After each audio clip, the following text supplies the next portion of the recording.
Hello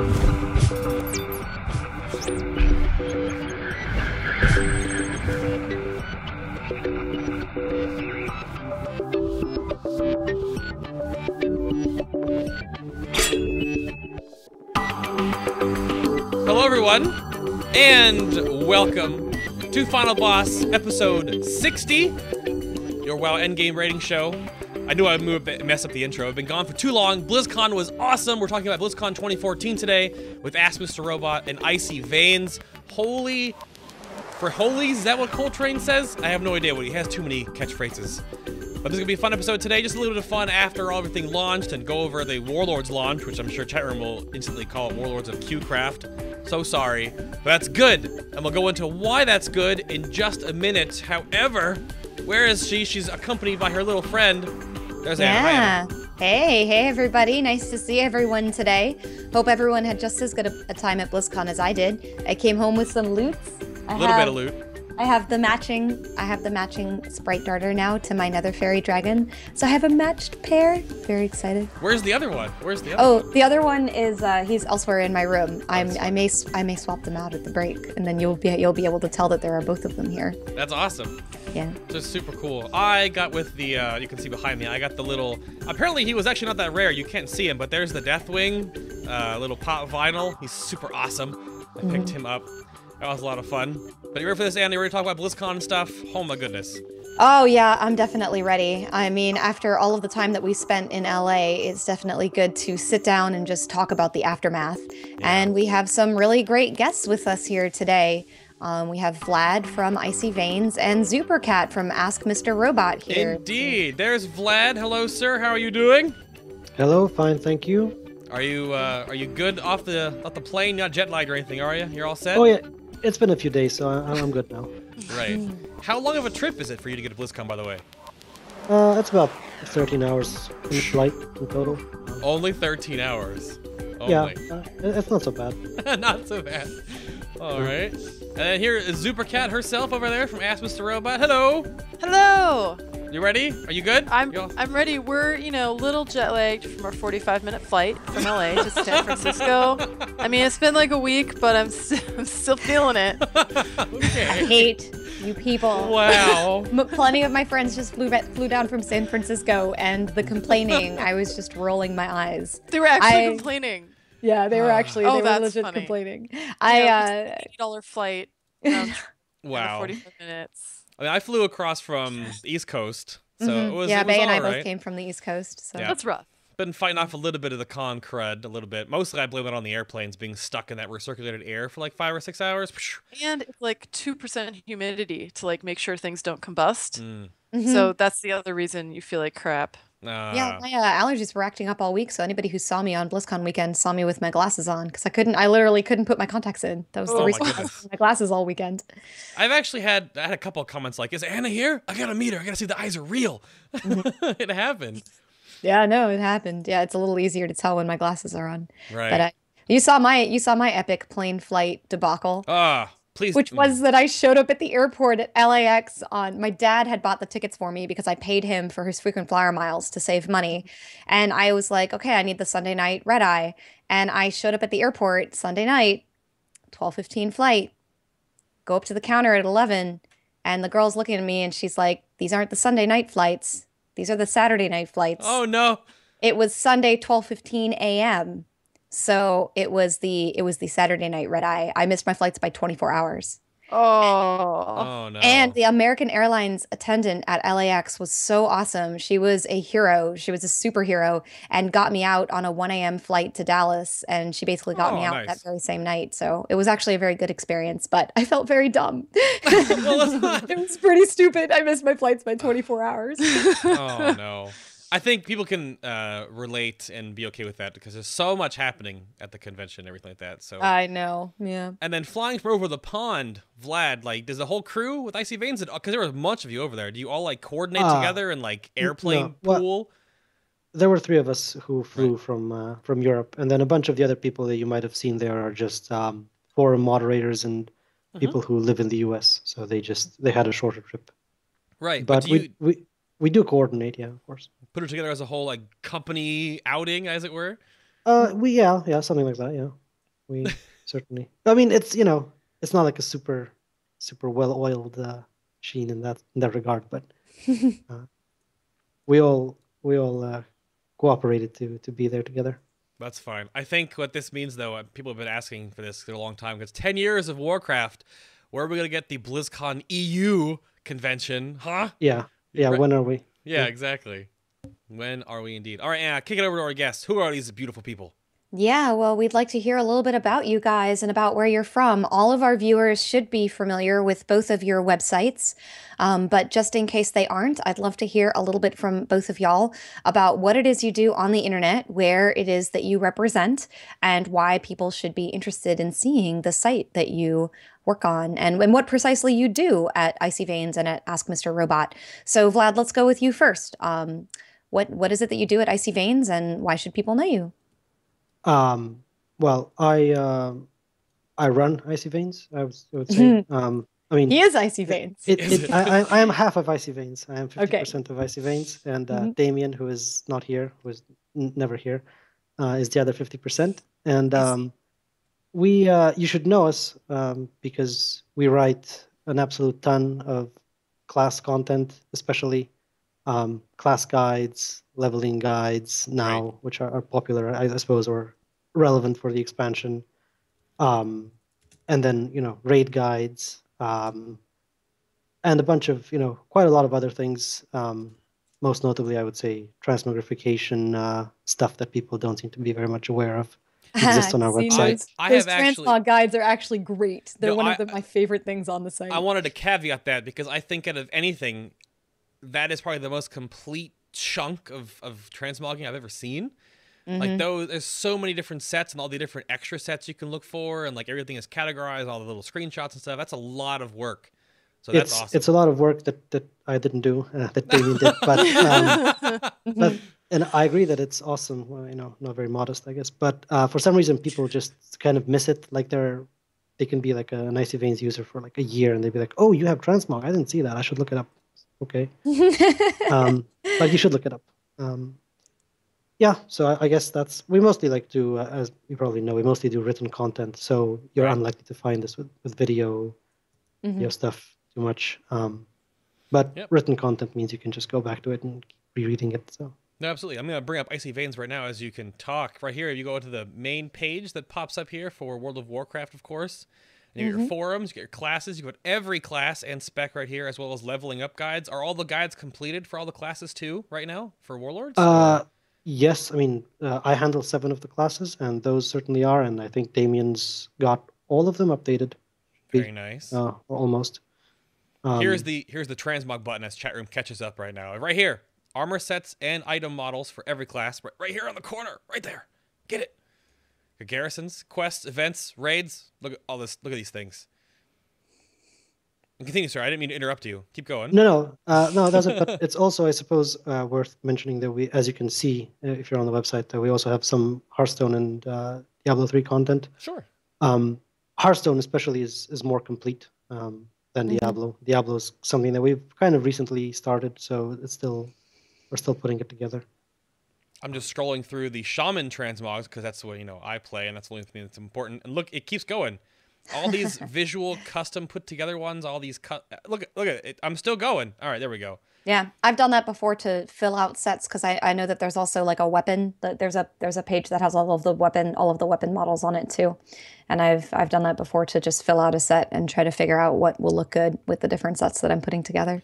No, it's wild, and you guys have to do more updating of that with Warlords now, which is what a little bit. Unfortunately, yeah. Damien again. So yeah, but it gets back to work.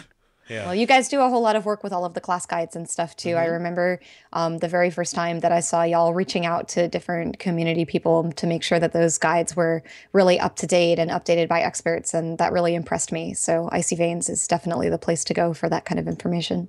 Right. Yeah, where do you guys have you guys have like liaisons from top guilds and awesome players? We do. Initially we just wrote the guides ourselves and play the classes ourselves, and we were like, okay, this is good, like, it's good enough. But as the site grew and like we had a lot more people giving feedback and the guides, I suppose, got a little bit more complex the more we kept maintaining them and adding to them. We were like, this won't do. Like, if we want to actually have them like be super accurate, we should get people who like really, really, really know what they're talking about. Sure. Not like jack of all trades kind of stuff. So we reached out, indeed, to people who we thought would be like best suited for any specific spec. So, in most cases, I don't know, most, maybe it's 50-50. You'll find top players from top guilds who play the class or the spec very, very well. And the idea there is that if they're playing the spec at like world number 1 or world number 5 or whatever level, then it's pretty certain that they know what to do and how to do it right, and they can set us straight if we ever make any mistakes. And then the other half is comprised of theory crafters, people from the community who might not be like in top rating guilds, but they are super involved in the community, and so people like Tech Protection Paladins, for example. Yep. Yeah, Protection Paladins will know. If you're not a Protection Paladin, you might not know him, but he's like the man to go to, I guess you could say. So. No, it is. And that's sort of like a back end of how Final Boss works too. We have to work for like a certain amount of like, you need to be progressed enough that you can play your class at a high enough level to talk about it in a way that people will be able to understand what you're saying and that they can trust what you're doing. Or you have to be that theory crafting guru, basically, which Thek has never been on the show exactly. Maybe someday. Thek, other people like Hamlet, who really didn't play much in Mists of Pandaria, for example, when he came on for Resto Druids, but he is Resto Druids, right? And we brought on like Purge for Enhancement Shaman, like and Sparkugs and Sheenafe for Warlocks. Like, there's certain people that are these levels of either that they play the game so damn well, or they love the math and the class so damn well that they can really explain it. That's exactly it. Yep. So, yep. That is totally it. Chat room asks, does IcyVeins make a login queue guide? Wait, just wait. Go to the other room. Try. I get it. So Zoopercat, let's hear a little bit from you, because I know that you also work on a website that thousands and thousands of people know and love. One that I know that I've used very, very, very often to do my reforging and tell me what I should be doing. So what is it that you do at AskMrRobot? Yeah, so we have 3 people at AskMrRobot. One is our developer, one's our designer, and then I handle like marketing, everything else. I'm also technically the CEO, so female-owned company. Gotcha. Exciting, yay. And funny you mentioned reforging. So with reforging gone, that freed up a lot of our time, because I don't know how many of you paid attention to where we had the 100% guaranteed optimal spot. If you moused over it, it would tell you how many combinations there were just for your gear. And so most people had like several trillion to several quintillion combinations of gems, enchants, and reforges. Well, guaranteeing the best result in under a second is no small feat. So now that that's gone, I think we're down to like, I don't know, several 100,000 to 1 million combinations. It doesn't take a lot of work to keep that in under a second. So now we can do a lot of really cool stuff. So we still do gear optimization, but if we're all honest, that's not going to be a very big part of what you do now. So really what we're focusing on is finding gear upgrades. So you can still use all of our gear lists that take into account your stat weights. You can use the upgrade finder to like find out what are the best dungeons, what are the best raids. And then the real big thing we're doing is introducing combat logs. And so what we'll have up on the site soon, I think in a couple more days, we took it down, we had it in alpha, we took the combat logs down, they'll be back up, are kind of like the basics, what you would recognize from, World of Logs, which isn't updated. So WarCraft Logs, which is the guy who's done that, has done a really badass job. Kira is a beast. Right? Kira is a beast. That's exactly, Kira is he a is a beast. Yeah. So what we have is like the basics of what you would have expected from World of Logs, right? Because Kira's improved on that, 10 times.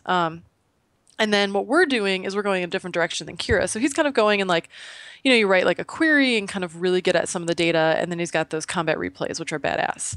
So we don't see a reason to recreate that and like waste time copying features. If you've noticed from our site, we always make new features and go and fill like where there's holes. So what we're doing is we're going in the other direction, which is kind of taking all the aggregate data and doing something with it.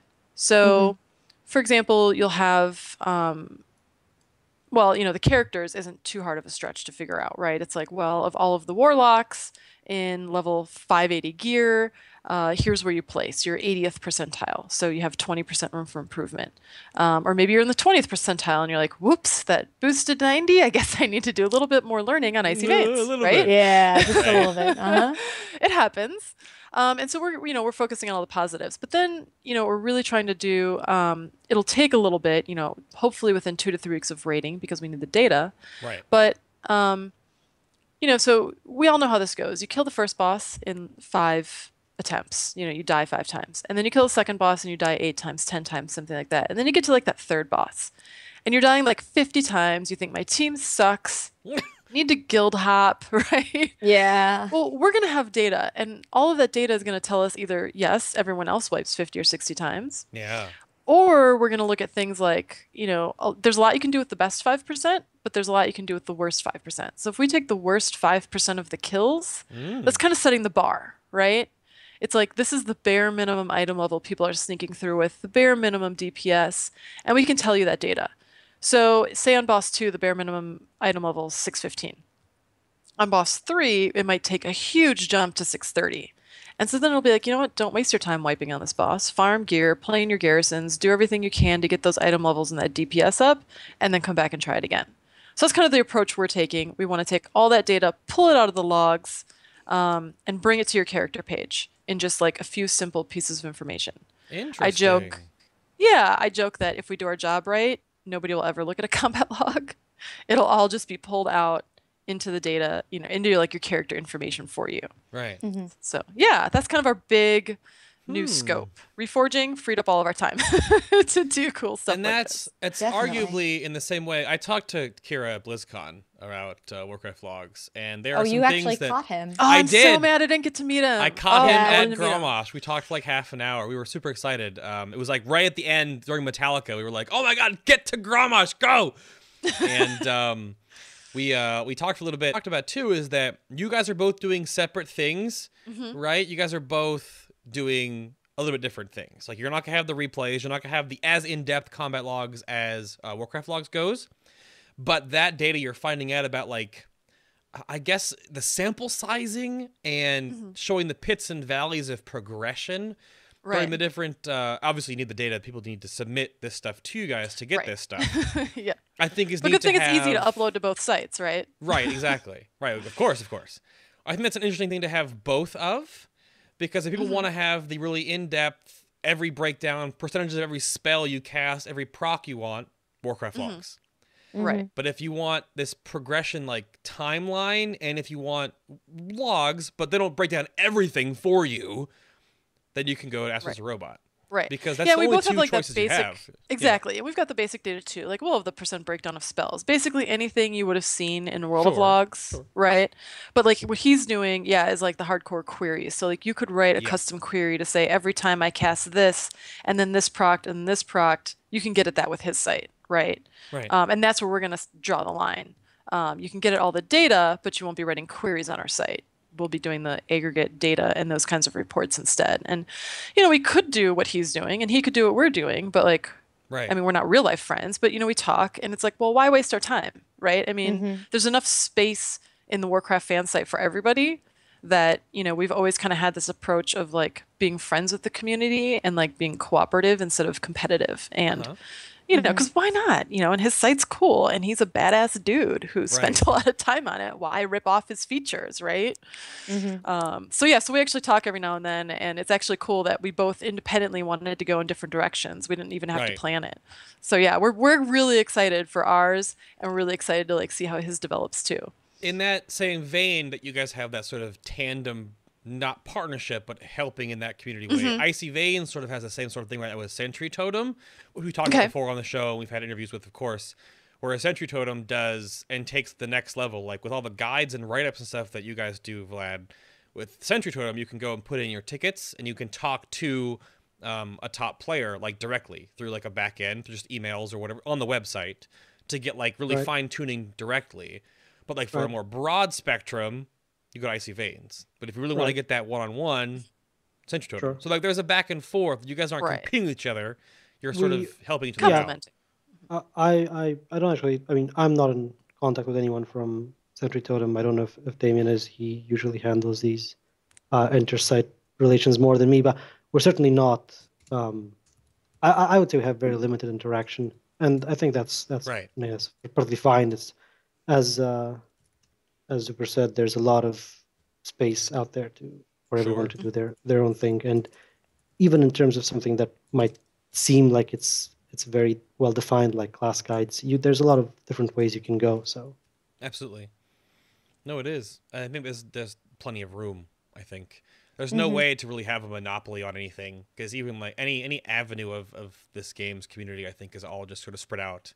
And really, this is the whole point of the back end. I was telling you before the show started, the back end of Final Boss, what we want to do is have all these places in one spot, so that you can go out and go everywhere else on the tree. If you play this class and you want to learn about this, you can go to these places and like that. Because not everyone knows where to go, because the resources are definitely out there. There are some bad ones. We're not going to name names to go to, but there are some that just kind of like grab people's other people's data and kind of regurgitate it. And it's not necessarily the best way to get your information, but yeah, the ones talking on the show, I think, have been distilled down to the fact that we know that the people behind these websites are kick ass. So yeah, we just put our links back into back in. We didn't take them out on purpose. We took them out because we had to do our site redesign. We just put ours back in yesterday for all the class guides too. Yeah, it's in the purple What's Now section. So because those guides are fantastic, it's a really nice place to kind of get that information, because they come to our site to play with gear, but we're not in the guide business. Correct. So yeah, we're really happy to have somebody like IcyVeins. They complement pretty well, I would say. Yeah. Yep. Well, it's really good for the community when we have all of these different websites that all do different things and have different people in charge with different priorities, but everybody kind of, if not working directly together, but like is aware of everyone else in the space and knowing what niche it is that you want to be filling. It's just better for everyone in the community as a whole. Yep. So it's great to hear that that's how you guys work with others. Do need to get a little robot face of the IcyVeins logo buttons down below, because right now we only have a couple. We need more. Yeah. We need more awesome places to link you guys to. Yeah, definitely. Yeah. The more places that we're connected to, the better. And we definitely love IcyVeins and Ask Mr. Robot quite a bit. Absolutely. Yay. So I want to get more now. We'll jump into some BlizzCon 2014 hype train here. We'll go rapid fire through all the different things that we had at BlizzCon. The first one, we of course talking about IcyVeins and Ask Mr. Robot on the show specifically. There was a bit of an awesome event that happened at the Anaheim Convention Center. Well, actually the hotel connected to it.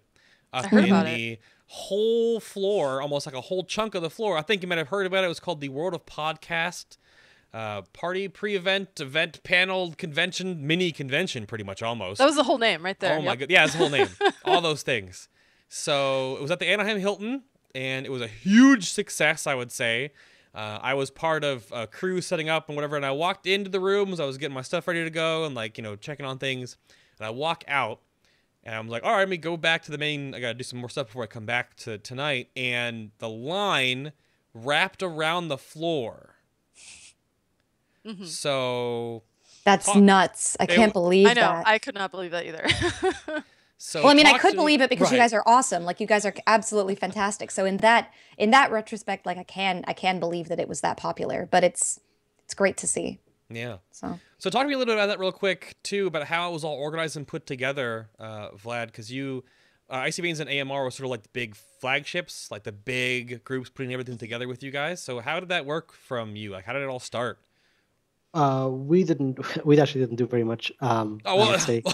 No, well, I mean, you flew across the pond. Don't downplay yourselves. Come on. Yeah, I mean, let's be honest. It's a bit bigger than a pond if you actually fly over it. Right, of course. Just saying, 13 hours. No, we didn't do that much. I mean, we weren't very actively involved in organizing it. We were mostly in the Hearthstone room that was set up there. The other rooms, I think, were other people's jobs. So we mostly just were there for emotional support, I guess you could say. On the panels and stuff too. Come on, yeah. We had our Hearthstone writer there with us, and he was in the Hearthstone room, like there to like answer questions if there were any players, or sort of coach them, I guess you could say. Right. He did a bit of that, and as you pointed out, yes, I was on a panel With that me, was even. with you, even even that, yeah. Towards the end of it was quite late actually. Like I was pretty out of it by then, I have to say, just coming off the flight and catching a cold, and it's, very late. It was 10 p.m. It's not that late, but it felt very late. You were technically in the past when you came over here anyway, so you were like doubling your day up almost. Yeah. Exactly. Yeah. Right. And so obviously that was a lot of fun getting to actually meet people and talk to people, asking questions. I have no idea. I wish Ro was in chat room right now. I would love to see like the numbers of checked in people. Do you know, Super, by chance? Or maybe? You mean the total people? Yeah. Yeah. So we actually, so we were kind of the opposite of IcyVeins. We really wanted to do something at BlizzCon.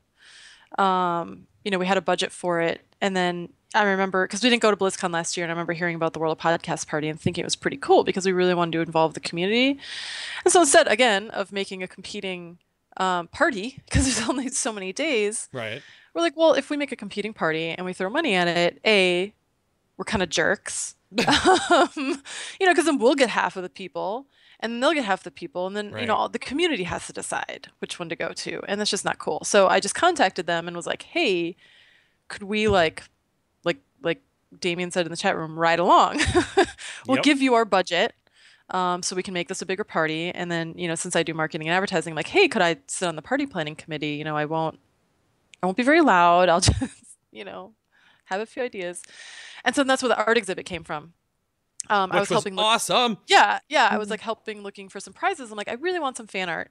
And kind of did like a spray and pray tactic. I reached out to 100 different artists thinking 5 will get back to me. No, it was wild. And 90 of the 100 got back to me, and I'm like, well, let's do an art exhibit. And then I hit up 100 more and another 90, and that's how we ended up getting so much art, and it was all fantastic.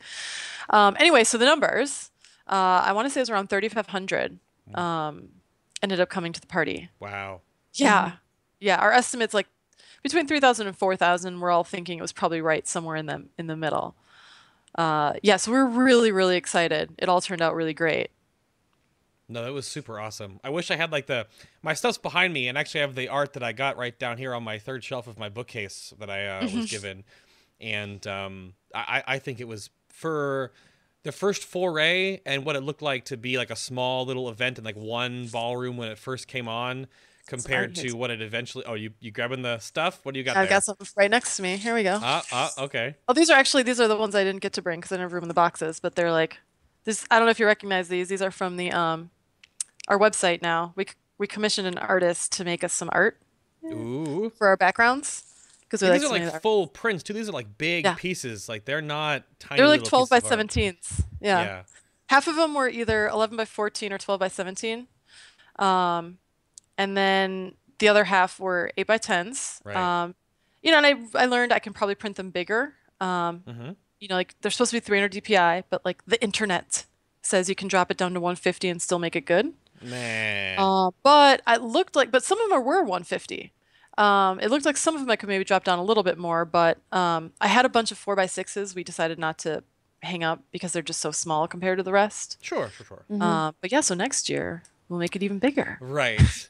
That's so great. I love that you guys featured community artists like that. It's people put so much time and effort into the kinds of things that they do. And I know that we're all really familiar with artists like Noxie, and she's so wonderful, but there are so many people who do fan art, and that seems really great. Yeah, so we had a lot of fun with that.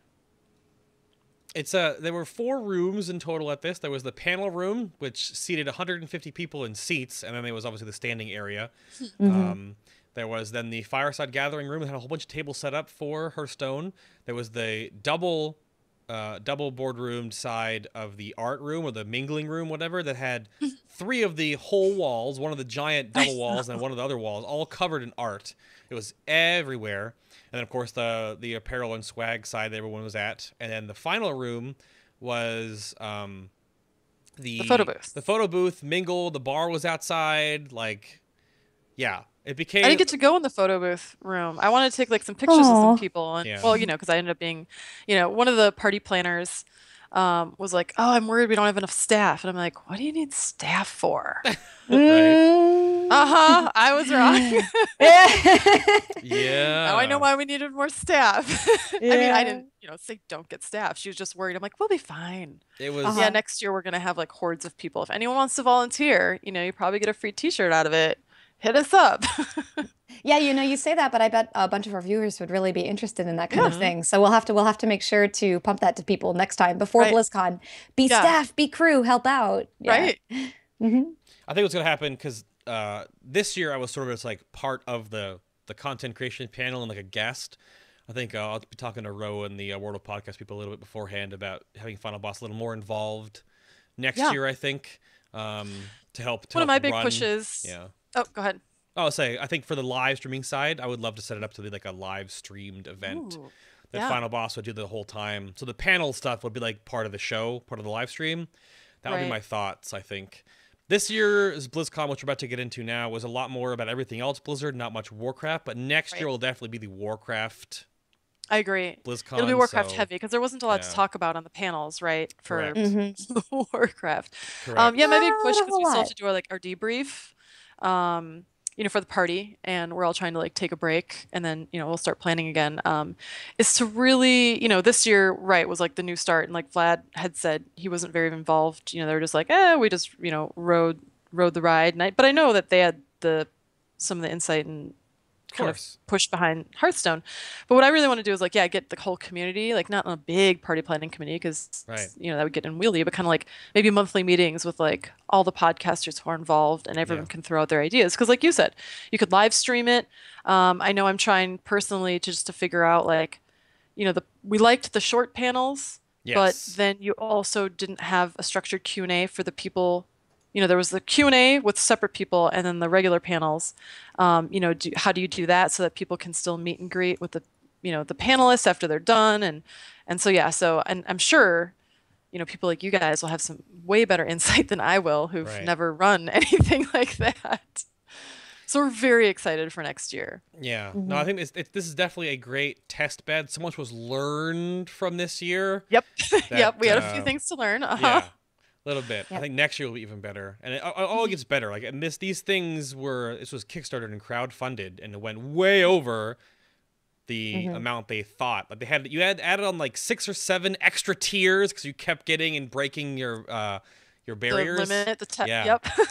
Which was I think pretty live streaming awesome. the whole thing is such a good idea. I mean, there are so many people with Twitch channels. That's kind of the point of that kind of an event. And if all you have to do is just set a camera up, make sure that it's, you know, pointed at the panels, put some mics in front of people. I mean, obviously it's more complicated than that, but I think people would really appreciate watching that kind of thing because a lot of our viewers didn't make it out to BlizzCon, and we're depending on our coverage of the con to let them know all the cool stuff that happened. And that's something that falls outside of Blizzard's virtual ticket. So definitely should be looked into next year. There will be a little bit of that. I'll get into this later on way in the show, but the live raid between Method and Midwinter is coming. It'll be on the channel, of course, like I did last time, a lot sooner than I did the 2013. And there's also going to be a BTS video, which is sort of like the on the floor, what it was like to be at the convention. There may be a third video, depends on the footage. I do have tons of footage, but breaking apart all of it to make it look like, you know, a good way. I might cut out the stuff I have from the content creation panel that happened at the World of Podcasts event. That'll be put up on so there may be 3 videos, 3 to 4, but check those out. Those will be on YouTube. Of course, later, a guy recorded over 4.5 hours of footage. Oh my goodness, like it's like 80 gigs. So that'll be coming soon. Wow. So now to move on into actual BlizzCon stuff, a little game may have released, which spoilers if you don't know already, but this little thing called Overwatch just happened. Little thing, yeah. Not Just sure a you guys small announcement. saw first game in 17 years announced by Blizzard as a company, their 7th IP. So Overwatch, pretty hype, amazing gameplay trailer, awesome first little like internal Blizzard world qualifier finals live casted event, and of course the cinematic trailer was amazing. Yeah, it was pretty good. So what do you guys think of Overwatch? Did you get to play it? And where's the hype train at? Vlad, what do you think? Did you get to play it? What do you think, sir? I got to play it. Yeah, I got to play it. I stood in what looked like a huge queue, but turned out to only take like 10 minutes somehow. Yeah. They had a lot of machines set up for it. Yeah, a lot. So Yeah, they had that was- 600 machines set up. The line looked really long all weekend long, and every single person who got in that line said, like, look, it looks like it's really long, but it's going to take you maybe 10 to 20 minutes to get through that line. So Yep. So I got to play it, and I would say I loved it. Both Damien and myself have like I would say a strong FPS background, like for WoW and all of the stuff we played. Shooters like whatever Counter-Strike, which is I guess a pretty brutal, realistic kind of shooter game. It's not very it's not like Blizzard said of Overwatch, non-lethal. It's very lethal. It's What? so You're right. yeah. I mean that's what they said that it would be. Then I played it and it didn't feel non-lethal. It felt again quite lethal. Like I was killing and getting killed by people instantly sometimes, and I was like, okay, it's very very non-lethal, but that's good. I mean, I like lethal, so and I thought it was amazingly well polished for a game that's not even Right. Now I will. which is typical of Blizzard, I guess. I want Zooper's opinions first, and then I'll drop a little bit of bomb knowledge on everyone in chat. Zooper, what'd you think of Overwatch? Ooh, bomb knowledge. Yeah, so it's a team-based, objective-oriented shooter. That's what they're Yes. calling it as. So, what do you think of Overwatch? I'm in the opposite camp as Vlad. I do not have a shooter background. In fact, you were talking pre-show that I worked at Xfire, and people would get Counter-Strike or whatever matches together, and I'm like, look, if you stand still in like 10 seconds, I might be able to hit you. I just do not have the twitch reaction. So when they're talking about non-twitch and non-lethal, I'm like, ooh, they're targeting people like me. Well, I'm kind of excited, and I like team-based games. I'm not a big, every man for himself kind of player. So we did get to play it. I'm like Vlad. I think it felt a little lethal. I mean, I played at the end of the day when the line was really short, and you could tell the people that we were playing against had played several times. I thought what was cool is when you get killed, they show you the replay, so you can kind of see what happened and maybe adjust your play and be like, oh, that corner can be spotted from the sniper position. Yeah, I thought that was a bit My head long, would- though. Right. My head would barely peek around the corner. Boom, headshot. And I'm like, all right. That happened over and over and over. And this is just from a few people who are A, probably good at Counter-Strike, and B, played the game 5 or 6 times already and learned the map, right? And I'm like, I don't know. When this game's been out for 2 or 3 weeks, I'll probably have to spend a lot of time playing like closed matches if they have that option with like friends to learn the maps. Yeah. And then I'll have to focus in on like one character. I won't be able to switch because I'm slow to learn characters. Okay, it's me. In order to enjoy the game, I want to enjoy it, and I think it's pretty and it's attractive, and I like that they're kind of targeting. It feels like they're trying to target people like me, but it's still a shooter. So we'll see if we can get past that. No, it absolutely totally still is a shooter. And I think the same way that Blizzard distilled and took down like Magic the Gathering, for example, into Hearthstone, or the way they're doing the same thing with like Dota League, Han into Heroes of the Storm, that's the same feeling that they're doing with Overwatch. Right. They are, in my mind, people have always been saying it's like Halo meets Team Fortress 2 yeah, by it's Blizzard. Blizzard's Team Fortress 2 is what I kept on hearing. Correct. Same here. And which I never played that game either, but that's what I kept hearing too. They were incredibly flattered people made those assumptions because those are great games that have been out for a long time. And this game, so the knowledge bomb here, just to quell all these rumors. So Titan is not Overwatch. Did anybody actually think that though? Yes, lots of people. Oh my gosh. However, if the seed that was planted that grew into Titan was hit by lightning and part of the tree started growing to the right and the rest of the tree died, that's Overwatch. The branches that stayed alive. Assets and stuff that was made from Titan became Overwatch. But it was not originally planned like this.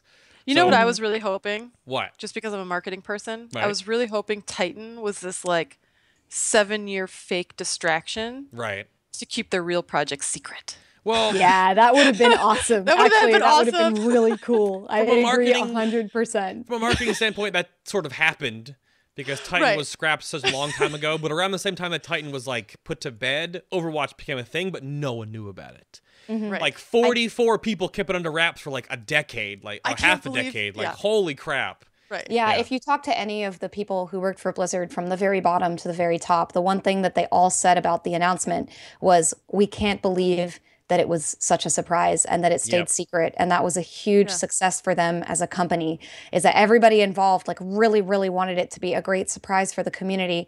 And I think even, I mean, when almost every other thing that Blizzard has launched, you know, it's very difficult to keep that kind of thing under wraps. And Overwatch was a total shock. I Yep. don't think there wasn't a whole lot of talk about like Blizzard making a shooter or No. Overwatch being a thing. And it Not was even a just, shooter, it was a new game. yeah, Nobody whole game. new new game people with were like, new there's IP. the people were like, there's no way that there's going to be a new IP. Even when they were setting up like all the PCs and stuff, like I don't think there was even a lot of talk about it, even 24 hours before the announcement. And that was a huge success for them as a company. So way to go, Blizzard. Yeah. No, it was pretty much awesome, I think. In that regard, do you feel the back ends? I mean, Blizzard loves games, like the community and people that grew, like the Blizzard group, right? The team as a whole have grown from these games over time. And what Vlad brought up with Counter-Strike, in my mind, is sort of like the antithesis and the spearhead for almost anything competitive first-person shooter. Would you agree, Vlad? Like that was the first. Yeah, it was definitely among the first, if not the first. But it was one that took like kind of brought on this sort of esports idea very early on, and it's like super competitive. Like super competitive. And Overwatch looks like it might not be, but I'm sure they will want it to be. So I think that will be very interesting to see if they want to make that happen and how they will make it happen. Right. Sorry to Go go on, go. but I don't know if you're like into the debates about it, but you know that the current plans at least are to make it so that there's no kind of limit of heroes that you play on a team or in a game. So that's like a very interesting decision to analyze. Obviously, it's kind of premature to analyze it because the game is still not even out in beta or anything. But if it stays as a feature, that would be interesting, to say the least. Yeah, to be able very to have much sort so. of a full mirror match, or six Reinhardts on one team or something. You think those sort of like the full on, like if you had 6 Mercies, no one would die, but then you wouldn't kill anyone either. Like those matches won't, I don't think, exist.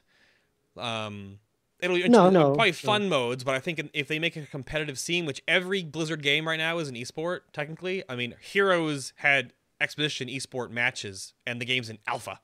Yeah. And Hearthstone was an esport in beta, and they had their first World Tournament Invitational at this BlizzCon.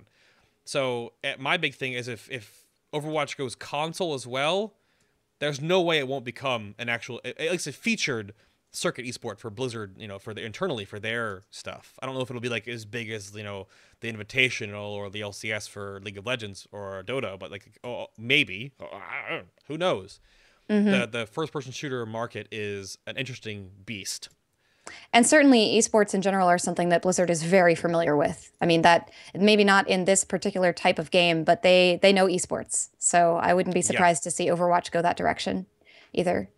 One of the things that I know, I had a bunch of friends who basically spent the entire convention cycling through the Overwatch line. No way. So when Zooper said like people who've probably played it like 6 times, I'm sitting there thinking 6 is kind of a low number. I'm thinking I'm thinking more like 60. Oh, so the line was moving that fast. It was moving that fast, and I had friends there who had very little interest in, they haven't played WoW in a while, and they just come for just to see friends and the convention, and they just thought Overwatch was awesome and just cycled through the line the entire time. And so they've been talking about balance and such, and it's very clear that the Overwatch that was being shown at the convention was very much like cool ideas all thrown into the game, and a lot of their idea work, like the heroes were not anywhere near balanced. There were definitely some heroes that were very underpowered, and some heroes that were very, very overpowered. But the whole thing, it was just a great sort of a proof of concept for those of us who wanted to see it. And then so you hear, I saw people on Twitter saying things like, man, I just wanted to play to see all the abilities and I wanted to, you know, hit F1 and see what all of the heroes did. And then people were just taking me out. Like, who are these people who spend all of their time playing Overwatch? And I'm thinking, yeah, I probably know who those people are. Yeah. They're probably all of my friends. Yeah. I only played it a couple of times, only like 4 or 5 times. But that was Robot people got in like 4 times or so. Yeah. I think they didn't plan. I mean, they talked about this at the Overwatch panel. There's no marketing plan. There's no design yet. There's no free-to-play plus in-game shop. I'd imagine it'll probably follow the same realm as Heroes and Hearthstone, though, where you might be a... This game sort of feels like it would have a buy-in plus in-game shop, but everything would be free. Like, you have all the heroes at the start, but customizing them all would either be made with like an in-game currency or with real money. That just sounds like it makes sense. Yes. To me for skin-based stuff, because that's sort of the way the genre is going. Those sort of games are the best, like most popular. Ease of entry. I think if it had like a $20 buy-in just to buy the game, and then everything's free, go for it. I don't know if it'd be totally free though. This seems like it's a lot of work and years behind to give this game. Like Hearthstone was like a year of work, if that, you know, to be a free game. So it Although depends. if you look at like League of Legends. Right. You know, that's totally free, but they just have such a massive player base Blizzard can hit, and it's all skin-based. I know people who spend hundreds and hundreds. I'm sitting right here, Zooper, all right? Yeah. I've bought like 2 skins. Yay! Yeah. I think it'll be awesome. I'm just excited for the fact that like now, arguably outside of like the open world free roaming adventure style game, like the Skyrim, like the Dragon Age, like the Mass Effect, Blizzard now will have a game in every genre, and that's a huge family of gamers. Yeah, I'm super excited to see how that works in expanding just the Blizzard family in general. I think it's a lot of fun. Right, and I really like their approach. That, you know, like you said, what they've done with Heroes or Hearthstone, they take the Blizzard approach to it. Yes. You know, they're not copying. They're like, no, here's a game. We think this genre's cool. What do we think would make it better? And I really appreciate that approach. No, absolutely. I think it's a beautiful thing. So enough about this awesome game. What other stuff happened? So a little bit of Legacy of the Void, the final installment chapter in a StarCraft 2 standalone game. Does not need Wings of Liberty or Heart of the Swarm, but really didn't come out with a lot. We had that awesome cinematic, but you know, My Life for Ire hype, but there really was, you could play on the floor with the new multiplayer units, but any of you guys were kind of let down by we didn't get a whole lot of stuff coming out for Legacy? They haven't given us anything in like 2 years almost. Anyone? I don't really do much with that. Yeah, I don't do anything. Neither of us, IcyVeins, do anything with StarCraft whatsoever. So it's too hard for me. Well, yeah, I love Warcraft 3, but like the micro, I'm just like, oh. Yeah, I was glad the panel was short. I think a lot of people in chat, and if chat backs me up on this one, a lot of people play the campaign and love it. The cinematics are great. The story is a lot of fun. You want to complete that story in your mind, right? You got to get that Blizzard checklist. But I think after the campaign, the amount of people who actually play the game on like a ladder perspective are probably a lot less. I think the arcade is amazing, and we'll see about that. But I think, yeah, I'll have the game. I'll play it for the campaign because I got to finish that story. But I think that's about the extent of most people that play, or at least our audience anyway. But I mean, it looked beautiful, right? It looked awesome. A little bit more back to World of Warcraft now. The first Hearthstone expansion, Goblins versus Gnomes. Awesome. Yeah. That looks freaking cool. Did you guys actually do any, did you go to the panels for that? What do you think? I didn't have a chance to go. I was at the opening ceremony and thought just the announcement, I'm like, somebody probably said that should be the expansion jokingly, and everyone's like, are you kidding? We have to do it. No, we have to do it. Definitely. Yeah. And then for you, Vlad, since you guys cover Hearthstone, big news for you guys? Yeah, big news. Lots more content to cover. Like lots of new cards, lots of new decks, lots of different things. I didn't go to the panels. I didn't get to play it or anything or play the new cards, but it's in great part because we have like people doing Hearthstone content for us. So I'm not the one like actually writing it. Right. So the people who write our Hearthstone content are actual like super hardcore players. So Mhm. they're all over that. So I see. but I play I guess you could say casually. And Yeah, me I too. thought Me too. it looked really really fun. It looked really great. And some of the cars that I did see were I would say on the crazy side. Well, goblins and gnomes. I mean, some of the cards literally explode. So I mean, there's that. They do have a lot of fun with that game with the little animations and Yeah. such. And 120 new cards. That's like, okay, that's a lot. So we were expecting like another little adventure like Naxxramas, but no, this is a full-on everything expansion. It's the whole kit and caboodle, basically doubling the card pool almost. So it should be pretty fun.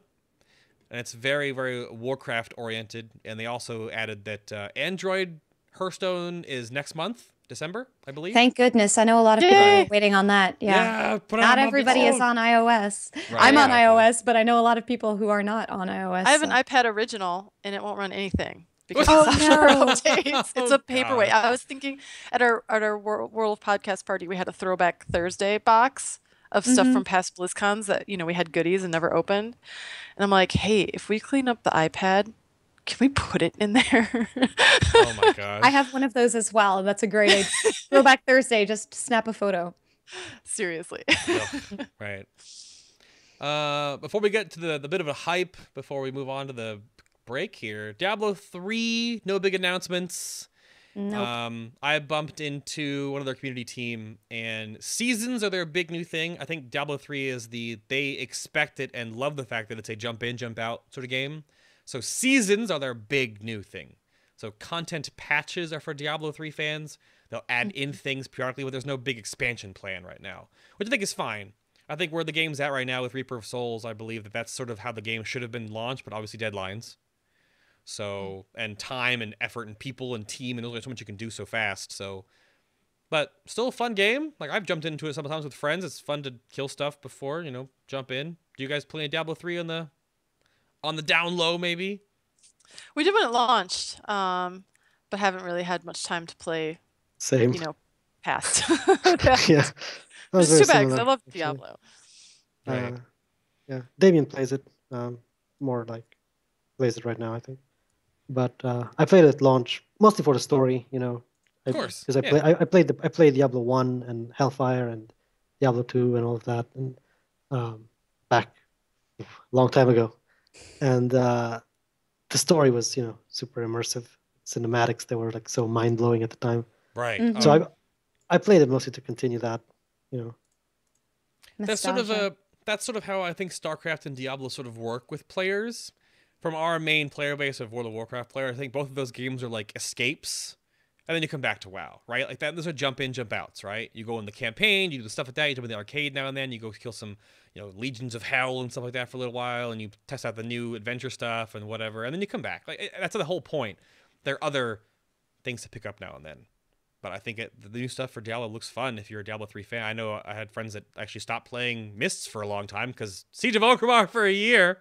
Mm-hmm. Who's ready for that? And they played lots of Diablo. So, which is good. That's the whole point. Yeah. And the last bit of actual news, there's lots of people that are kind of upset that the Warcraft trailer for the movie was not shown online anywhere, but it was a perk for being at the convention in the Dolby Atmos room. And I will tell you from a first-hand account, it was amazing.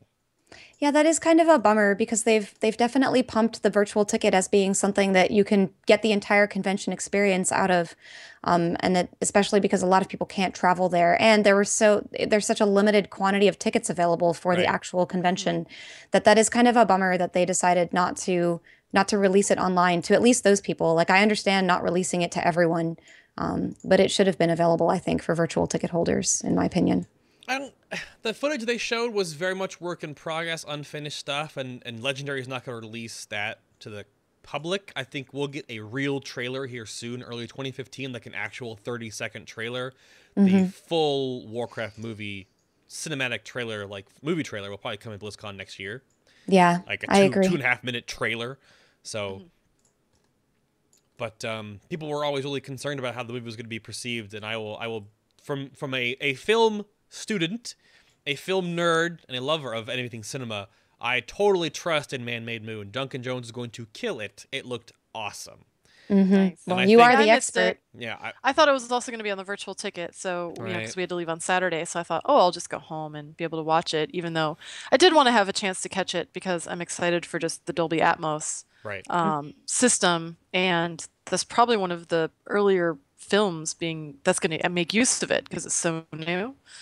So I really wanted to go into the theater, just didn't have time. But I'm like, okay, well at least I'll see the trailer at home. But yeah, I didn't get to see it then. Yeah.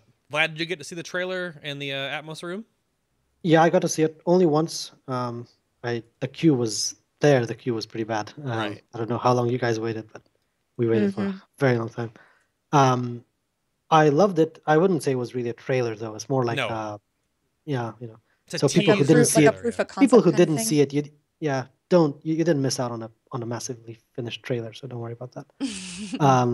I loved it. I loved that it was like dark and gritty kind of style, which is that's my personal preference in movies. I don't really like the stuff that's full of comic relief and Right. all of that. And I was a little bit worried that with it, they might do that because there's quite a Yeah. lot of comic relief in In the World Warcraft of universe, yeah, definitely. Yeah. I can totally see how you would have that worry. Yep. Yeah, but it looked like it was really, really intense and dark.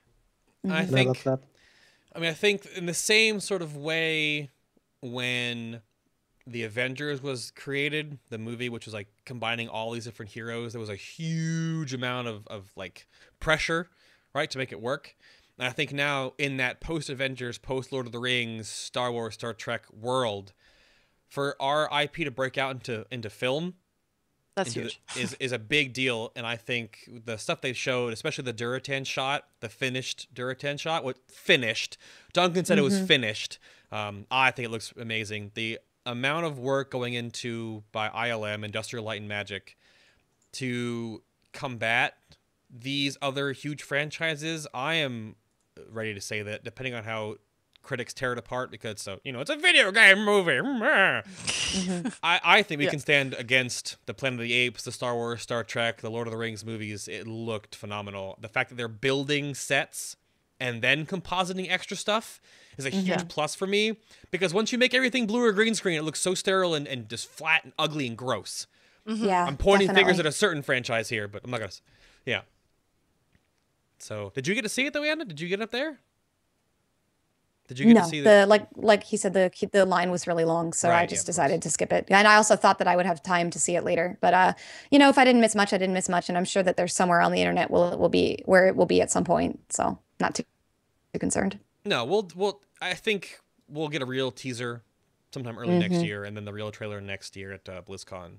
So, Yeah, I think that's likely. Yeah, but it looked awesome. Speaking of which, if you guys want to support and find out more about the movies, you want to go to the two websites that were built called fightforthealliance.com, all one word, or fightforthehorde.com, all one word. These are the two websites that are promoted that are made up by Legendary before that are going to have tons of extra stuff here. And it's like a cool little community event building thing with the movie being up there. You just go to for the Horde, or for the Alliance, just go to the websites right there and support either faction, and you'll be updated with, I'm sure they're going to have press stuff coming out and little mailers and behind the scenes footage maybe, and some pictures and things coming out. And then we get closer and closer and closer, of course.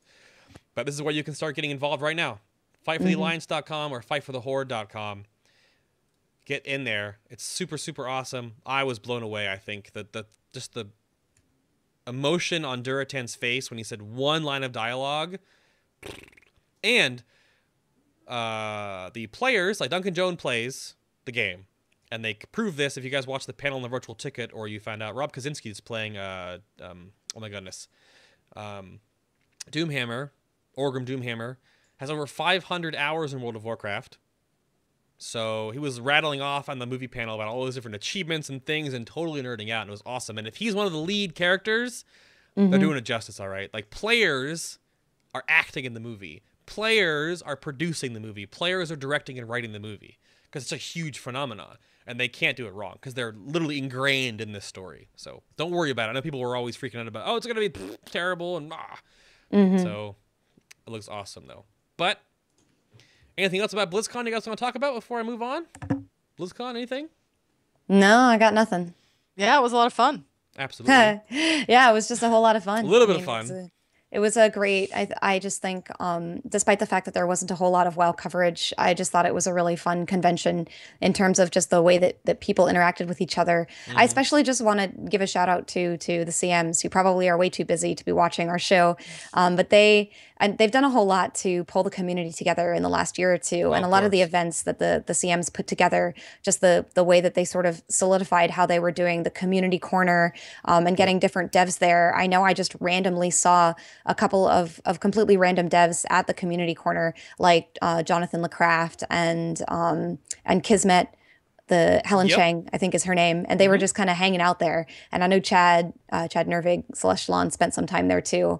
And that's just, I think the work that they did to bring the community together at BlizzCon was a totally different BlizzCon in that respect. And we saw some of it last year, but they really nailed it this year. And so next year, when we've got more WoW stuff to do, I think the community events are going to be really solid. And that's all thanks to the work of the CMs. So. Absolutely. Chat's correcting me too. Even the people in the VOD might freak out, but it's days played. Sorry, 500 days played for Kaczynski. But yeah, no, the CM booth replaced the meeting stone this year, which I think it worked both ways. I believe you could just literally walk up and talk to any community people or devs that are from any of the games. Or just like walk around, hanging out, doing whatever. At these tables and the little booth area there. That was awesome. I think it really connected the game, people that make the game, a lot more with the people that play the games. Because last year, the meeting stones was great for everyone else and setting up all your little meetings and your hour little blocks, like the Paladin meetup and stuff like that. But I think in a way, going back and forth on this now, because of how much more open book Blizzard's been about things, which the EU community right now will attest to the fact with the hourly updates for the server stability stuff right now they've been doing. Like Bashyok's been hitting that up. Super, super awesome, by the way.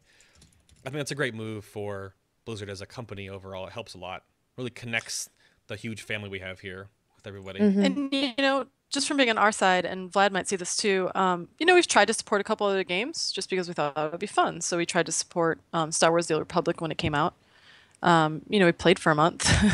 If you don't play, it's hard to support. But I love that game. And we've tried supporting other games, and every single one of these game developers make it incredibly hard to get the data. Like, they think they're losing something if they share their game data with you. It's very closed. Like, they kind of look at you like the enemy in a way. Whereas Blizzard is just super inclusive. If you need anything, they try very hard to get it to you. They answer questions on Twitter or email. All of the Blizzard people we met were thanking us that they love our site. I'm like, are you kidding? I'm supposed to thank you. I'm fanboying at you. You shouldn't be fanboying at me. This is insane. So that's kind of how they feel. And I think that's one of the reasons the Blizzard community games are so successful, is that they're supporting people like you, people like us. And so we're encouraged to keep spreading the love. Whereas if you're in a game where they're kind of like shutting you down, well, then there's no fan sites, and then there's no podcasts talking about it. There's no live shows talking about it. There's no blogs, because nobody can get the data they need and they don't feel loved. And that's like, Blizzard's one of the only game companies that does it. And bravo to you guys, because it's awesome. Yeah. And it all comes back and makes everything more fun for us as players and as community members. So. So it's good to remember that, with all of our frustration about the way that the launch has been, which has been, a little bit subpar. But when you look back and remember BlizzCon and see all the work that these guys do, it's pretty epic in that regard. Absolutely is. Well, that sounds like wraps up everything BlizzCon. Anything else from you, Vlad, before we get out, before we move on a little bit here? No, I just want to agree with Zooper that Blizzard is really awesome at supporting fan sites. We've never tried to cover any other game except Blizzard games. So we don't really know how other developers are, but we know that Blizzard is really awesome. Doesn't sound like you're missing much. helping you get to BlizzCon and anything else they can do for you, and they're super nice to work with. Absolutely. Well, already. So I'm going to take a quick little moment here and show you guys a exclusive, not a first look, but the first time on the stream. And then plug a little bit about a huge side project we have going on in the back end right now. But, again, we're talking about IcyVeins and Ask Mr. today. I pulled up my actual character. Oh, Shockwave Flash has crashed. Perfect. That's fun. So I pulled up my character on AMR's back end. Look at these Hellscream Cleavers, so I can't get weapons to save my life. But how you can log in and convert your character here. All these awesome features right here at AskMrRobot.com. Gear Optimizer, Combat Logs, in-game add-on, the Robo Council here. And then, of course, all the different trinket effects like that. Because you can't really... all the gear optimizing stuff is a little different now with Reforging gone. But there's still plenty of things to do. All this stuff! Look at these buttons! There's also IcyVeins, icy-veins.com. For all the write-up versions. Oh my gosh, Shockwave, you're so sad right now. For World of Warcraft, they also have Hearthstone and Diablo 3 stuff on IcyVeins. But the World of Warcraft stuff, especially the transmog, look at all these transmog stuff and garrisons and quests and events and raids and classes. If you guys need a place to go and read up on your class and or spec for leveling or otherwise for your ults and whatnot, guides, boss write-ups, all right there on IcyVeins. And then, of course, additionally, news. If you guys do not have a bookmark for MMO Champion, then you should. The link is down below. Super awesome. Look at all these. This is something I'm talking about. This is the hourly updates for the server status issues right now. But they catalog and put together so much stuff on MMO Champion. All the write-ups, all the data mine stuff, where basically you'll find out the race for World First will be up on here. So MMO Champion, great place for you guys to go get all your news. And for a quick little bit, I want to show you guys something that Novel, Silverlatomi, and myself have been working on for a little while that'll be coming out a little bit in the future, just a little while. So here, if you have not seen it already on our YouTube, you're watching it again. Here's the teaser trailer for the upcoming 10-part Machinima War Crimes.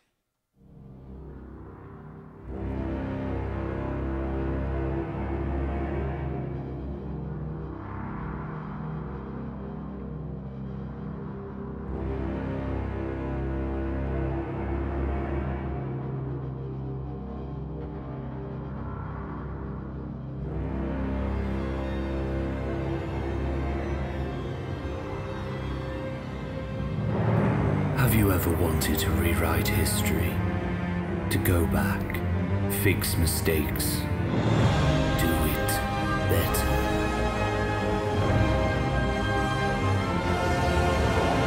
What if it were possible to shape and mold time as you would a ball of clay? What possibilities await? What new worlds could we create?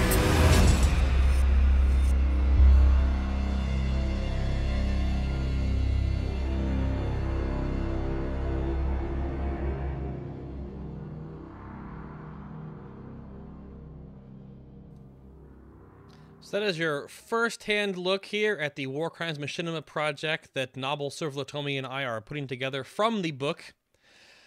Holy crap. If you guys want to be a part of this, it's going to take a lot of work. We still need 2D. If you sent me, I'll preface this real quick. If you sent me an email and you're watching the show right now, I will respond to you. Do not worry. A bunch of people sent me emails based on the MMO Champion plug we got earlier in the week. But there's lots of emails to get through, and I want to give everyone enough time to give you guys, a FaceTime with me through email. So hold on to that. But if you want to be a part of this project, send us an email at finalbosswow@gmail.com. If you want to be a voice actor for some of the characters, send me examples of who you want to be a voice actor for. If you want to do 2D art, like if you're a good graphic designer, if you are a 3D modeler with 3ds Max or Maya, we need more modelers, of course, and animators. If you know how to do mesh and build models and add custom stuff, because not all the models exist in the real game, this is what we need your help for. If you want to be a part of this in any way, do not hesitate to send me an email. Or if you have friends of yours that are like this, or guildies that might be interested, send us an email. And why 2016, not 2015? Because this is going to take a lot of work to make this happen.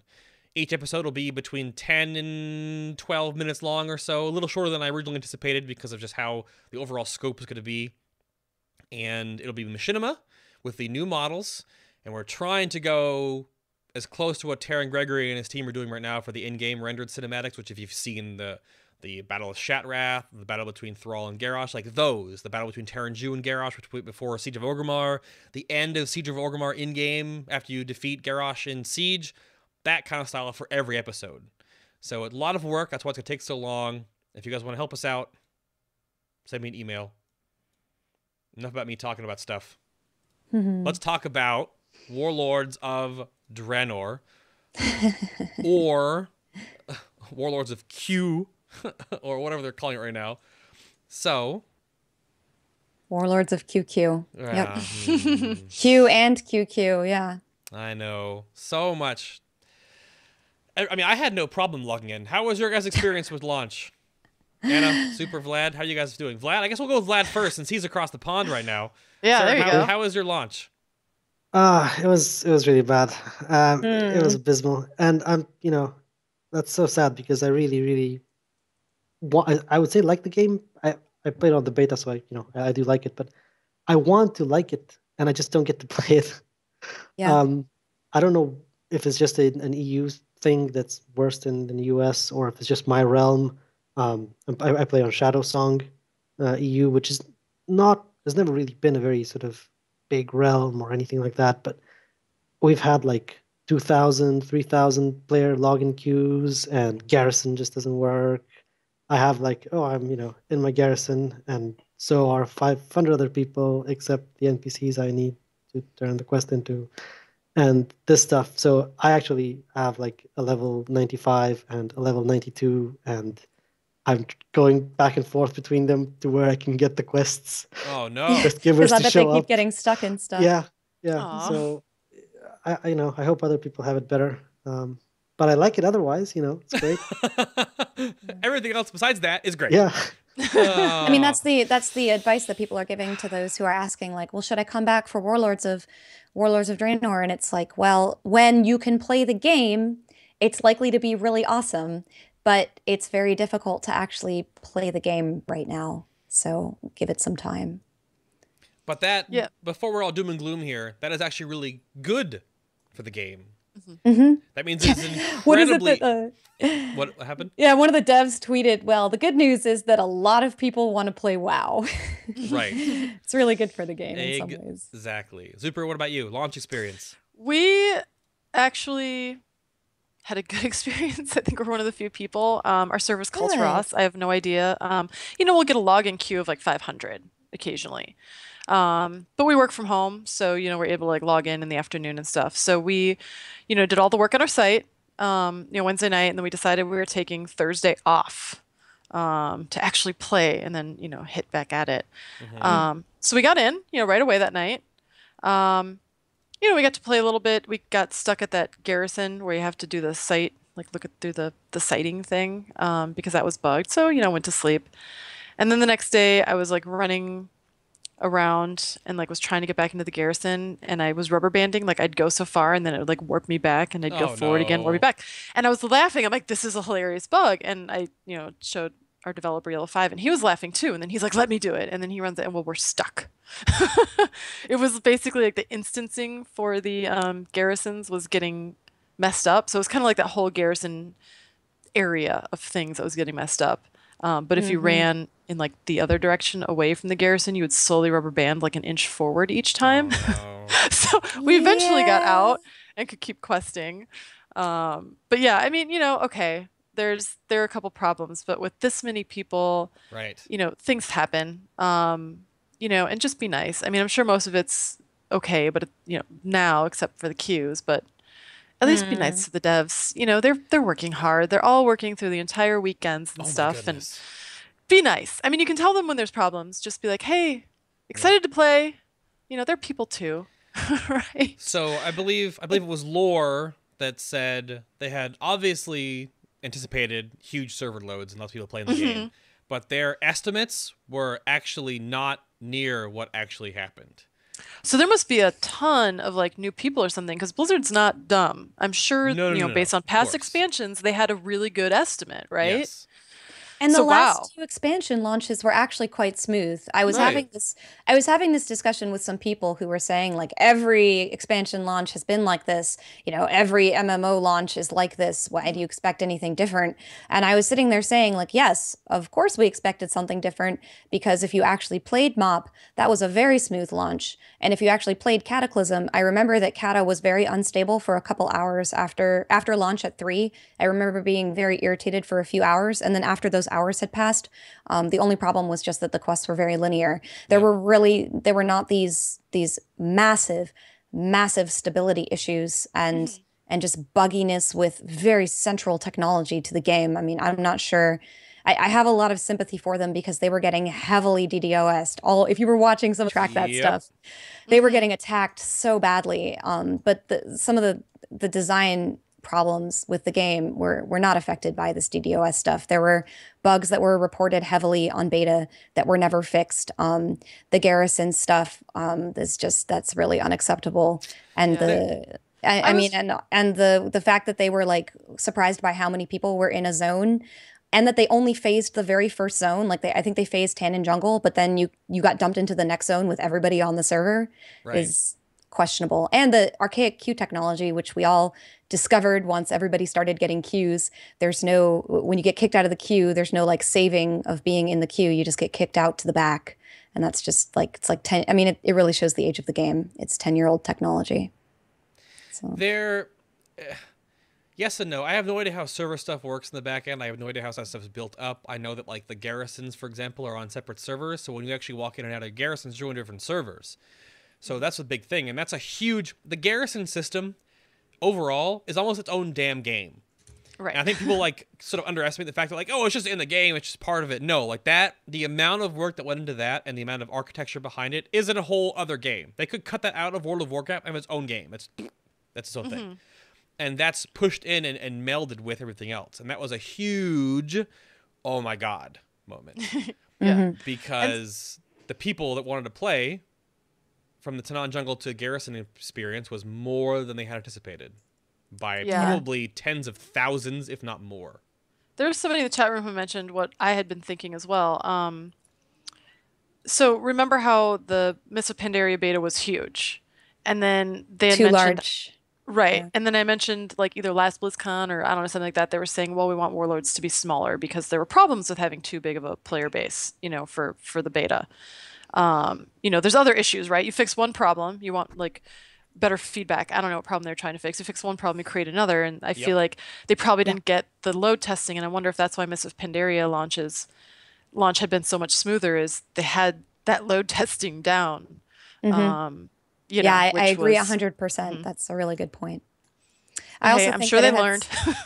I think it also had something to do with the fact that in previous expansion launches, a lot of people just dungeon leveled, especially in Mists, because that entire first zone in Mists was completely broken at launch. Right. But there weren't actually a lot of people in the zone. I mean, I don't know what the quantity of people were that actually did that very first zone.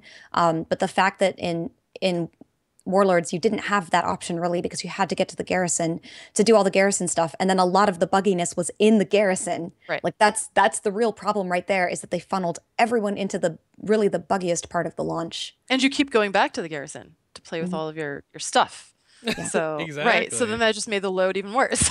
Yeah. Oops. Yeah. But I'm glad to hear that you had a positive experience. I mean, it's worth knowing that like not everybody had a very negative one.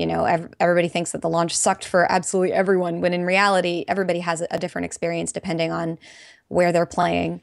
I have a lot of friends on Mal'Ganis, and I know that server is kind of a monster in terms of stability. I'm on Whisperwind, so we're fairly high population, but not that level. And people on smaller servers seem to have a slightly better experience at launch. So. Yeah. Now, Vlad, are you even 100 yet? No. Oh, no. 95. I'm not 92, No, I'm not. I think you may be the only 100 here on this show, Bay. Yeah, I hit 100 technically late, as it were. I didn't rush it at all. Nobble was done in like 9 hours, but he had leveled like 17 times on the beta. I hit late Friday, I believe. So I missed one day of Apexis daily, but I got the second one. It's no big deal. And I am thinking it's outside of the login issues or whatever. This is super duper stupid fun. The leveling experience, the back and forth in the cutscenes. Kismet actually asked me like, how often should we do this? Did you feel it's okay on the beta? And I feel it integrates really well. I think people might be skipping a lot of the cutscenes, and you shouldn't, because they're freaking awesome. Even the cutscenes in the dungeons are freaking awesome.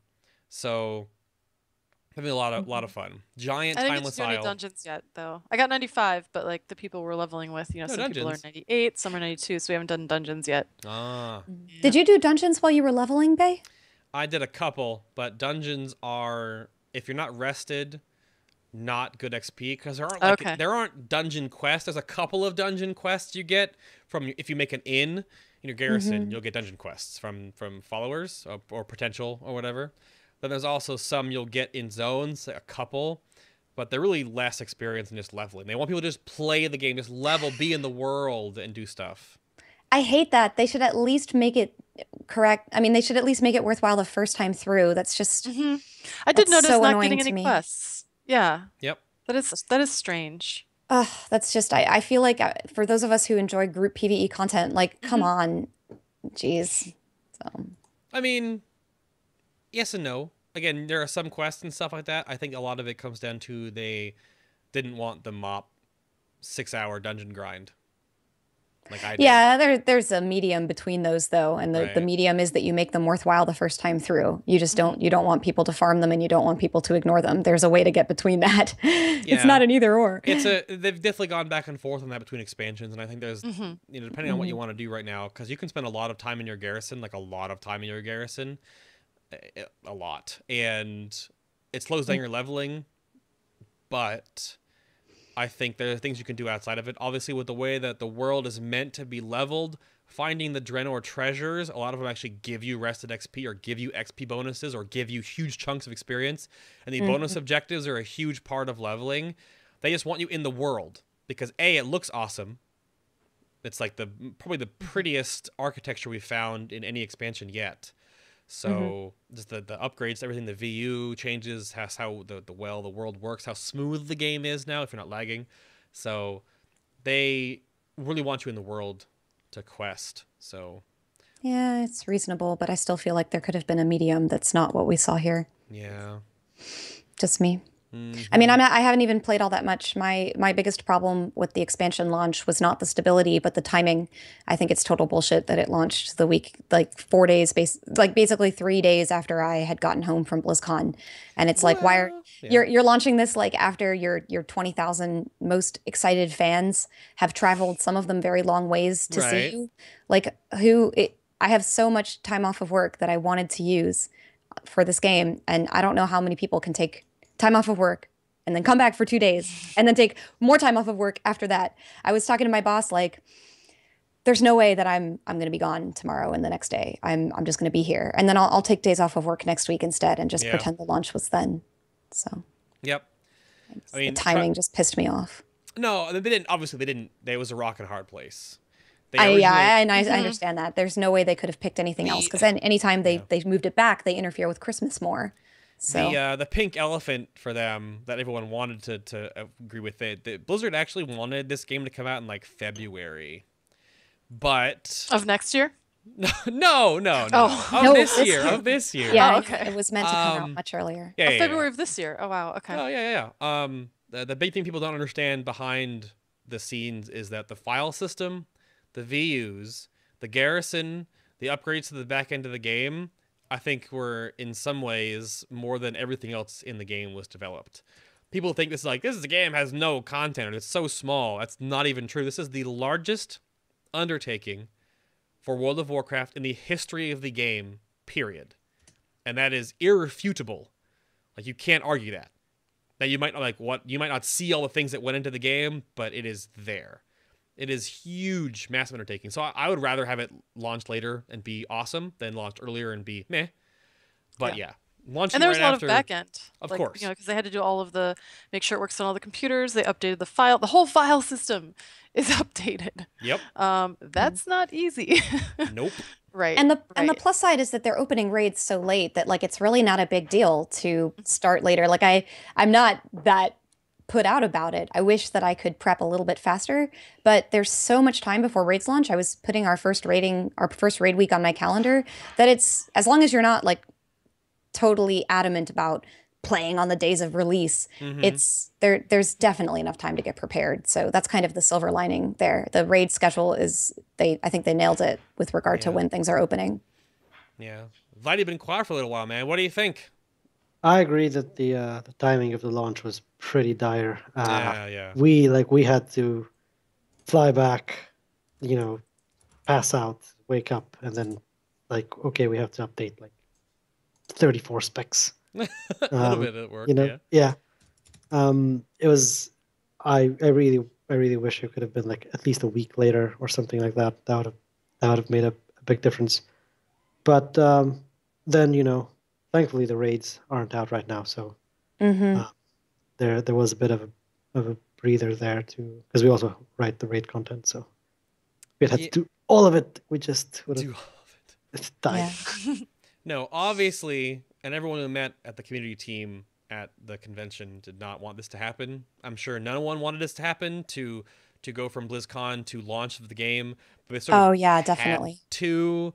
I think they've learned from this explicitly, and this will never happen again. So, yeah, it was. It's we think it's rough as a player base. We have no idea how rough it is if you are an employee of the company.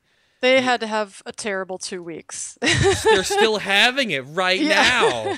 Yeah. So Between prepping for BlizzCon, then they did all the midnight signings. You saw them on Yep. Twitter. They were all up late, and then they had to fix all the issues. They're still fixing issues. Oh yeah, they'll be fixing issues for like 2 months. Yep. Because then Which- once the raids hit, there's going to be raid tuning. Yep. Yep. Which I think is just sort of how the community outcry overall. I think a lot more people are happy with the game than are angry at the game. The amount of people affected by the server issues is probably a smaller amount that are actually playing, which is still, they would rather have people playing the game and have queue times and have no one playing. The DDoS was insane. Blizzard was attacked. I mean, it's cyber terrorism, arguably, as a company level. Like, that's a huge problem. And the people that are doing that are incredibly smart. I have no idea how any of that stuff works. If anyone in chat knows how server backend stability and IT works, then you guys are just like rocket science. I have no idea. They are working tirelessly to get this game on board because millions of people are trying to play right now. Like, right now. So, yeah. I think we can all just sort of take a break, take a breath, let them do their thing. It'll be awesome. That's why they made, I think, Raids launch so far into the distances. It kind of, I think part of their thing is they knew this might happen. They didn't know. That was overestimated things. I think they wanted to make sure that people that couldn't play right on launch day still have plenty of time. It wouldn't be like, so. But it's obviously a lot of work, and they are working their butts off. Definitely. So, Yeah, and I have faith in those guys, and that's why I would never want anyone to be like yelling or ranting at the devs that some of the rage has been just a little excessive. Like Yep. I understand that with people who, when you can't plan, that's really annoying when you've set time out of your day and then like 8 hours of your life disappears. That's very reasonable to be upset at the fact that you can't use your time on this thing that you were really excited about and Blizzard pumped for over a year and that you set time aside to do. So that makes a lot of sense. But at the same time, we know they're working as hard as they can, and the game itself, when everybody can get in and when it stabilizes for everybody, is pretty solid. So. Oh, absolutely. It's super solid. Like, I don't even know. This game might arguably, I mean, people are already saying it right now, this is the best expansion ever. Like, I'm having so much freaking fun. And I think that'll really coalesce into a lot more positive stuff in the next couple of weeks. Because, I mean, not to be rude, but to play devil's advocate here, this is a Blizzard game. Lots of people want to play them. Technology has limits. And not every game is always launched like, it's there, and everyone's fine. Because people want to play the game. So not every launch has been smooth. I mean, Diablo 3 comes to mind specifically. Like, holy crap. That will live on in infamy. But that's just sort of how games work sometimes, right? I mean, lots of other game companies have problems like this too. Of launching a game, they couldn't estimate their player base. Holy crap, servers can't handle it. Which is good for the company because they have so many people who want to play their game. It's good and bad. Yeah. The good with the bad, friends. I would say that the constructive criticism that we all have as players, that we really wanted to play the game and we wanted it to be a great experience like MOP was last year, and that we really want that for the next expansion, and that this expansion, it wasn't good enough. And I think they know that, and they'll be looking forward to better in the future. So as long as we keep it constructive and express that disappointment in a constructive manner, then I think that's the best that we can do. Right. But to play the reverse devil's advocate, Ask Mr. Robot and IcyVeins are on the show today, and they have tons of content for you to look at and read and figure out. So during those queue times, if you weren't sitting here during this, and people have been leveling and getting in logged in and stuff like that during the show, which is super awesome. You have so much stuff to check out. Of course, there's tons of news on MMOchampion.com as well. Oh my goodness, Sentry Totem. If you haven't set up anything on Sentry Totem, if you guys want to like make a ticket or like work on your class, or if you're not sure what ult to level, send a ticket and go talk to those people. They know what the hell's going on. So, but I think that'll be just about it. Anything you guys saw from chat room you wanted to address real quick before we get out of here? No, looks good. No? No, I think the chat was just basically mirroring our opinions or commenting on the stuff that we said, agreeing or disagreeing. But I think that we pretty much covered everything that they were really excited about. Let me see about checking. Yeah, I didn't think anything crazy. I think we have split chat rooms right now, and I think chat might not be working perfectly fine. But any closing things you want to end out with here real quick, Vlad, about what you guys have on the docket coming for IcyVeins in the future? There's one utterly shameless self-plug that I have to do, which is that we also have a lot of really great Garrison content on the website that Damien has worked his butt off writing, and I think he would kill me if I didn't mention it. So Damien, send me the links. We'll put it on our site. Yeah, send me the links. I'll link them in chat. It's everything basically about Garrisons is there. So if you can't get in the game to play your Garrison, read about your Garrison on our site. Is it the one entitled Garrison Complete Guide? No, there are a lot of guides.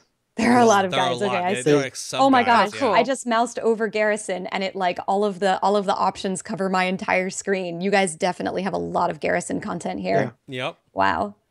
And Zooper, from you for AMR, anything you want to plug at the end here before we get out of here? Sure. Two kind of cool things. One right now, Best in Bags is actually your best friend.